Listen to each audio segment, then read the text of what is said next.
Thank you for joining us tonight. It is a welcome home story nearly 70 years in the making. Evansville is giving its final farewell to one of their own, a United States Air Force airman missing in action since the 50s. A goodbye that was far from guaranteed. Madeline O'Neill shares what this means for his family and the community.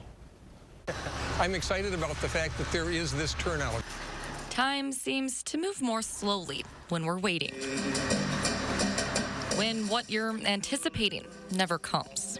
Well, the family's been waiting over 60 years. Time itself can stand still.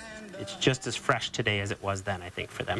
In 1952, Airman Second Class Edward Miller's family found out that he died along with more than 50 others when their plane crashed in Alaska. Their bodies weren't found. And since 1952, the family has not had closure. Evansville is opening its arms. One of ours gave everything for his country, and it means a lot. To welcome Airman Miller home. Today, we're bringing him back. A recovery team found his remains, and a convoy of military, law enforcement, and family members signed on to bring him from Milwaukee home to Evansville. I mean, I've done military services, but nothing like this.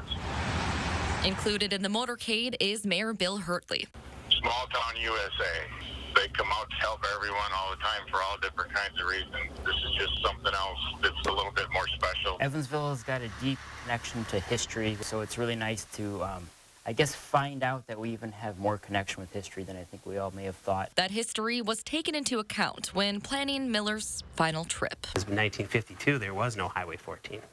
And so, they're bringing him a direction he would be familiar with. Evansville Police Chief Patrick Reese says he would expect nothing less of his community than this type of greeting. This means a lot to the community to bring somebody home into his family who never thought they would have this closure. And so it's very moving. Moving toward a moment that for decades seemed unreachable. And it's worth it for the family, so I mean, there's no way you can put this whole thing into words. Where we can't find words, we can find a welcome. Well worth the wait. It's important that we don't forget people like Airman Miller. In Evansville. And he has not been forgotten. Madeline O'Neill, News 3 Now. Airman Miller has two living sisters here for his return. Miller will be laid to rest tomorrow in a public burial at 1 p.m. at Maple Hill Cemetery in Evansville. News 3 Now will have a crew there and bring you that story tomorrow.